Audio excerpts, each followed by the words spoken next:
HANLAKNABAGIDAMAK security force Singna Hotnaba Da Achouba Mai Pakpa ama Oina Yamlaba Makhal Kayagi Khutlai PHAGATPA ngamkhre. Manipur Police, CAPF amadi Army Assam Rifle gi apunba combined team na Imphal East, Imphal West, Thawal, Kakching amadi Bisupur district ki tongan ba mafam singdagi Khutlai marfu taruk amadi maru chamapan ga humdra mari PHAGATPA ngamki hairi. PHAGATPA ngamlaba Khutlai sing adudi AK series panga insas ahum SLR tarataruk 303 rifle mga pistol tara mapan carbine ani rifle mapan SBBL bore action tarataruk anti riot gun ani JBPC ama DBBL ama ball action gun taruk 2-inch mortar amani loinana grenade mapan assorted magazine nifu mathoi 7.62 live ammunition igyang chaunga ga kuntaruk 5.56 live ammunition chani ga kuntaruk 303 live ammunition chamaga maudra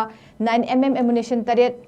0.32 mm ammunition mari IG mortar shell taruk wireless handset taruk tube launching ani IED mari su PHAGATPA ngamki amasung wireless handset taruk PHAGATPA ngamkhre hairi hiramase ga mari leinana Manipur Police headquarter da pangthokiba press conference amada IGP intelligence ke kavipna paumi singda phongdorakpada security force singna tongan ba mafam singda thiba humba ki thabak chathaduna ingtappa hanjalaknaba hotnabagi manung channa Yamlaba Khutlai PHAGATPA ngamba si Achouba Mai Pakpa amani operation chathaduna Yamlaba Khutlai PHAGATPA ngamba sina law and order gi phibam farakna ba hotnabada chauna mateng oiri haina phongdoraki.